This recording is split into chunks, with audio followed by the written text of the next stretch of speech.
A grande mídia argentina, como era de se esperar, jogou toda a sua máquina em favor do candidato de extrema-direita, Javier Milei, que concorre com Sérgio Massa, o peronista.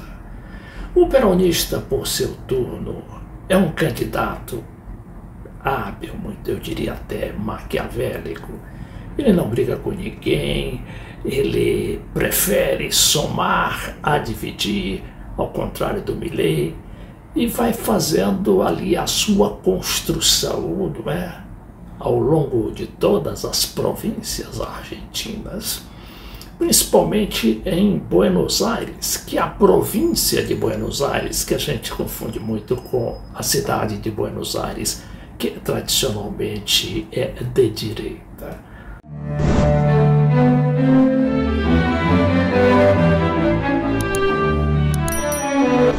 A eleição na Argentina vai ser no dia 19 de novembro. E aí já começam também os golpes baixos, como, por exemplo, a retenção do petróleo, da gasolina, justamente para criar um caos e até uma convulsão política. Mas só que esbarra novamente na habilidade de Sérgio Massa, que é, inclusive hoje, ministro da Economia do governo, também peronista, de Alberto Fernandes. Mas vejamos aqui esse material sobre as encuestas, como falam os argentinos, as pesquisas políticas, que também estão ali sendo jogadas para beneficiar o Milei, quando a realidade indica que Massa está bem à frente de Milei. Mas vejamos aqui. Novas pesquisas perguntam quem ganha. Novas pesquisas. Quem ganha o balotagem, que é como eles chamam o segundo turno, de 19 de novembro? Massa ou Milei? As consultoras, ou seja, os institutos de pesquisa, começaram a publicar seus trabalhos sobre o segundo turno. Por enquanto, não há unanimidade. Mas aí coloca uma pesquisa, que foi inclusive material de primeira página do jornal Clarim, dizendo que Milei está 50,7% à frente de Sérgio Massa, que teria 49,3%. É só malandragem também dos institutos de pesquisa para dizer que o Milei, se o Massa realmente confirmar essa sua tendência, dizer que não errou tanto, né? Aí tentando salvar a pele. Agora eu encontrei uma reportagem interessante na nossa Folha de São Paulo, não é? Dizendo que medo de Milei e apego ao Papa e ao peronismo explicam a cidade mais massista da Argentina, ou seja, a cidade que vota maciçamente no Massa, Sérgio Massa. E também mostra do trabalho ali de construção, né? Porque o Massa estava, com toda essa crise econômica, bem em desvantagem em relação ao Javier Milei.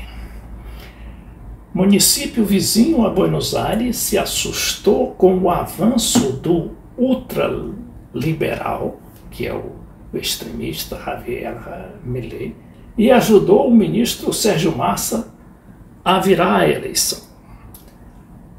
A reportagem é da jornalista Júlia Barbon, que esteve lá em Matanza, não é? Que é essa cidade. E o que diz ela? Né? Ela começa dizendo que o susto aplicado pelo Javier Milei, né, que teria condições, inclusive, de ganhar no primeiro turno, e diz que contribui ainda uma forte atuação da Igreja Católica e um pacote de benefícios sociais levado a cabo pelo ministro para aliviar o bolso do eleitor às semanas do primeiro turno, em meio a uma crise econômica e inflação anual de 138% que come os salários. E aqui fala mais, né? Outra seara perigosa na qual Milei entrou foi falar do Papa, né? O Milei, que é muito polêmico, falou muito mal do Papa e fala mal de todo mundo. Mas ele parece que é um intelectual que não está nem aí, né, para as conveniências políticas, e se excedeu, né? Vejam só, Milei já chamou Jorge Bergoglio, que é o nome de batismo do Papa, né, que era lá conhecido como Cardeal Jorge Bergoglio, e hoje tem o nome de Papa Francisco. Então ele chamou o Bergoglio de representante do mal na Terra, personagem nefasto, e o acusou de estar ao lado de ditaduras sangrentas e do comunismo, obrigando o pontífice a rebater que Messias, olha o que o pontífice respondeu, que o Papa Francisco não costuma responder, porque inclusive está acima das paixões políticas, não é? Então o que disse o Papa, ou pelo menos no que foi atribuído ao Papa? Messias só há um. Os demais são palhaços do messianismo.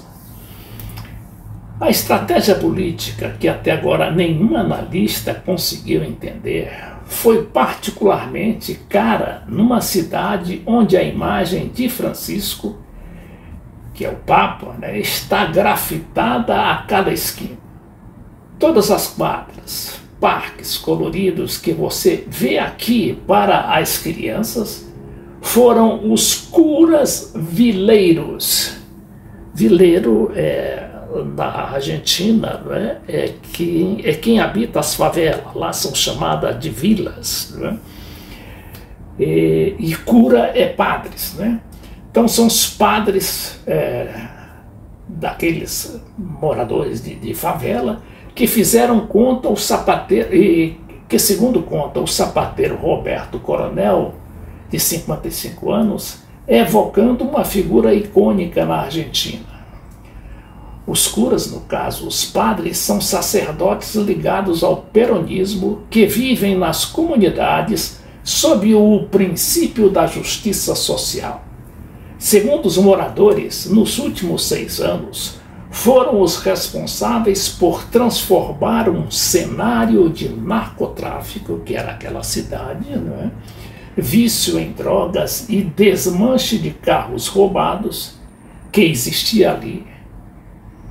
Quando cai a tarde, é comum ver mulheres levando suas quentinhas para buscar o jantar da família na igreja. Para Roberto, não é? O peronismo sempre foi a única opção eleitoral, porque é a que reparte melhor a torta. A gente faz a parte do leão e fica com a parte do rato, diz ele sorrindo, enquanto calcula o quanto a fábrica lhe paga. Os patrões deram férias forçadas aos funcionários por 2 semanas após as eleições para ver o que aconteceria com os preços. Eles especulam e se garantem, mas a gente fica sem ganhar.